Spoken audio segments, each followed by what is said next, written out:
Alright, all you Streetlight Crusaders, welcome back to the Tuesday Night Special. And now it's time to talk about what happened during the second half of Monday Night Raw from the Performance Center in Orlando, Florida. And the next match to take place on Monday Night Raw, and before we go into that, folks, apparently the Maestro said we almost forgot about the fact that Angel Garza actually hit on one of the announcers or one of the interviewers backstage and gave her a rose, almost like Vega, only for Selena Vega to rip it up and right in front of her face and for her to say, "Are you for real?" So yeah, stealing hearts. Good old Rico Suave. I got a feeling that's where we're gonna call him in the near future. But besides that whole moment backstage of people stealing hearts, the next thing to take place on Monday Night Raw, besides R-Truth talking about what he was gonna do next week to Robin Gronk, and Gronk saying that he had eyes in the back of his head,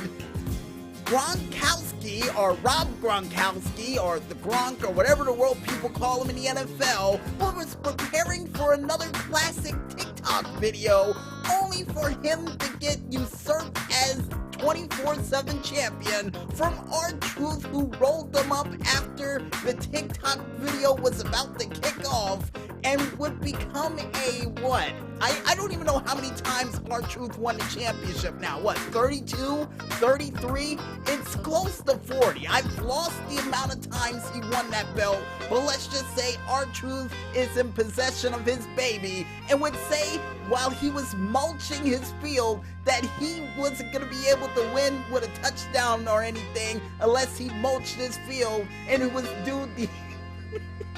And he would do that heel click move he would do whenever he won a match or a championship with the 24/7 championship, to run away out of Ron Gronkowski's field and for Ron Gronkowski to just get upset. Right. So that ends the, what, almost 2-month reign of Ron Gronkowski, which I think is the longest reign thus far.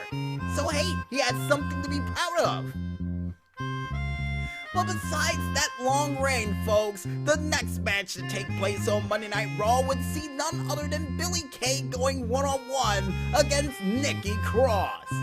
And before this match could even begin, there was an argument backstage that required them to actually go to commercial, and then the match would start, which would see Billie Kay pulling off a beautiful big boot to the face that she calls the Shades of K for a near fall, and then would decide to try to take out Nikki Cross while talking trash, which a lot of people at the announce desk believe that it was gonna cost her during this match, but au contraire, when Nikki Cross got fired up and decided to go to the top rope and go for a high cross body, that would be the thing that cost her during this match,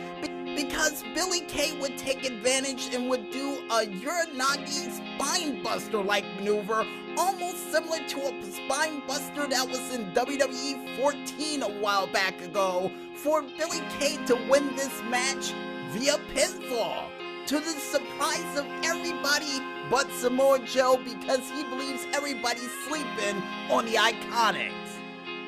I would have to agree, because after all the complaining that Billie Kay did during this match, really did think she would lose. But hey, I've been wrong before. And the next match to take place on Monday Night Raw would see Kairi Sane going one-on-one against Nia Jax. But prior to this match, Nia Jax would try to defend her actions from the past couple of weeks by saying she was bullied before this match in a 2-on-1 assault between Kairi Sane and Asuka, and would say that she's the victim in this role, but instead she's the villain because of the comments that she made, especially about the fact that she, meaning Asuka, was given the championship, didn't deserve it, and would say the only reason she was champion is because of hormones, mostly because of Becky Lynch. And then Nia Jax will go on to say that she's gonna prove how underhanded Asuka really is at Backlash.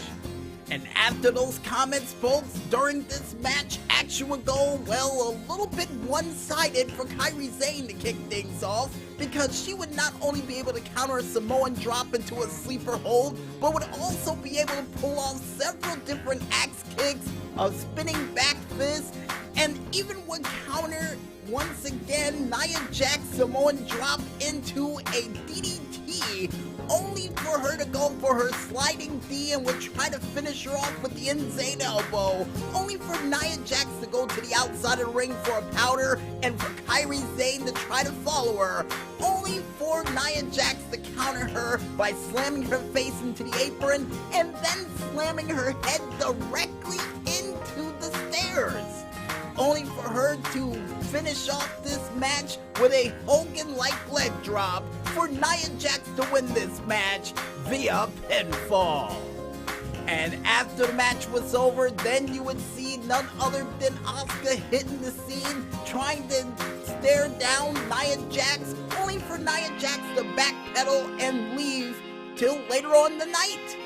And what do I mean by that, folks? Well, the next match to take place on Monday Night Raw would see none other than NXT Champion Charlotte Flair, and yes, it still sounds weird saying it nowadays, going one-on-one against the Raw Women's Champion of Asuka. And during this match, it was a back-and-forth war between these two, which would see Asuka trying to submit on a multitude of occasions Charlotte Flair during this match, only for Charlotte to counter the triangle on a second attempt with a disgusting powerbomb in the center of the ring for a near fall. But ultimately, this match will come to an emphatic end despite Asuka's submission attempts and high roundhouse kicks and even Germans that were flying about during this match more often than less than a Brock Lesnar match. You would see Asuka getting kicked to the outside of the ring by Charlotte Flair, and then Asuka's music hitting, only for none other than Nia Jax to appear on stage wearing the mask of Asuka, taking it off, painting her face like Asuka would, and then getting bulldozed after the referee would call a count-out victory in favor of Charlotte Flair. And then after that moment of getting bulldozed over by Nia Jax would then put the mask back on, taunt none other than Asuka once again, and then throw the mask at her stomach for her to walk up the ramp, still painted up like Asuka. Now she's just making this personal.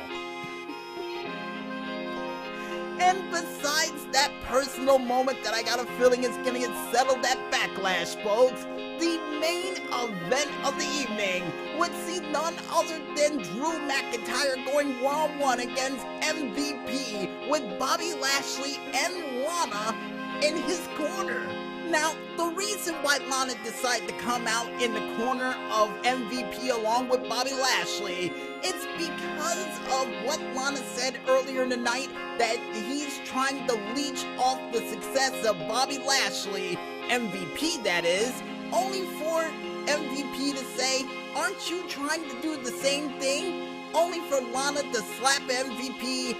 and for her to announce later on that night that Bobby Lashley didn't say anything about me being in the corner of MVP tonight. And would that give MVP a case of bad luck or an edge during this match? Well, the first thing I said would come true, a form of bad luck.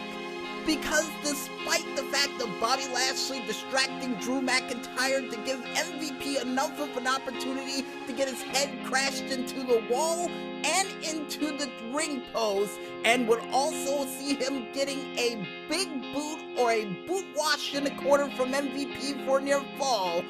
or even a 1 count. I don't even think it was even a near fall. Who am I kidding? You would see Drew McIntyre come back during this match with not only a glass cow kiss, a chop to the chest, a tomahawk from the top rope, and also Bobby Lashley pulling out MVP from one Claymore kick, but not avoiding the second one, for Drew McIntyre to win this match via pinfall, and for Bobby Lashley to put on the full Nelson